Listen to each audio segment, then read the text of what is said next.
ಎಲ್ಲರಿಗೂ ನಮಸ್ಕಾರ. ಇವತ್ತು ನಾನು ನಿಮಗೆ ಕಡಿ ಮಾಡಿಕೊಡೋದು ಅಂದರೆ ಮಜ್ಜಿಗೆ ಸಾಂಬಾರು ಮಾಡಿಕೊಡೋದನ್ನು ಹೇಳ್ಕೊಡ್ತಾ ಇದ್ದೀನಿ. ಮೊದಲೇ ಮಜ್ಜಿಗೆ ತೊಗೊಂಡು ಅದಕ್ಕೆ ಸ್ವಲ್ಪ ಕಡಲೆ ಹಿಟ್ಟನ್ನು ಮಿಕ್ಸ್ ಮಾಡಿ ಆಮೇಲೆ ಸ್ವಲ್ಪ ಬೆಳ್ಳುಳ್ಳಿ ಮೆಣಸಿಕಾಯನ್ನು ಕಟ್ ಮಾಡಿ ಇಟ್ಕೋತಾ ಇದ್ದೀನಿ. ಇವಾಗ ನೋಡಿ ನಮ್ಗೆ ಎಷ್ಟು ಬೇಕೋ ಅಷ್ಟು ನಾವು ಮೆಣಸಿಕಾಯನ್ನು ತೆಗೆದುಕೊಳ್ಬೋದು.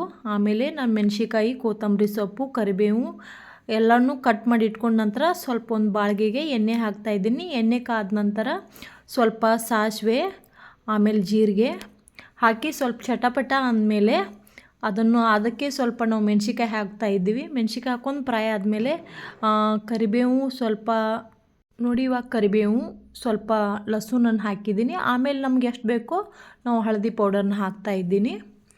ನೋಡಿ ಇವಾಗೆಲ್ಲ ಥರ ಫ್ರೈ ಮಾಡ್ತಾಯಿದ್ದೀನಿ. ನೋಡಿ ನಮಗೆ ಎಷ್ಟು ಬೇಕೋ ರುಚಿಗೆ ತಕ್ಕಷ್ಟು ನಾವು ಉಪ್ಪನ್ನು ಆ್ಯಡ್ ಮಾಡ್ಕೋಬೇಕು.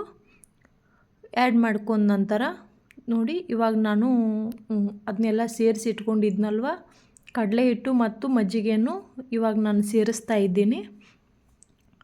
ನಂತರ ಅದು ಸ್ವಲ್ಪ ಗಟ್ಟಿ ಆದ ನಂತರ ನಮ್ಗೆ ಎಷ್ಟು ಬೇಕೋ ನಾವು ಅಷ್ಟು ನೀರನ್ನು ಸಹ ಆ್ಯಡ್ ಮಾಡ್ಕೊಳ್ಬೋದು. ಇವಾಗ ನೋಡ್ರಿ ಕೊನೆಯದಾಗಿ ನಾನು ಕೊತ್ತಂಬರಿ ಸೊಪ್ಪನ್ನು ಆ್ಯಡ್ ಮಾಡ್ತಾಯಿದ್ದೀನಿ.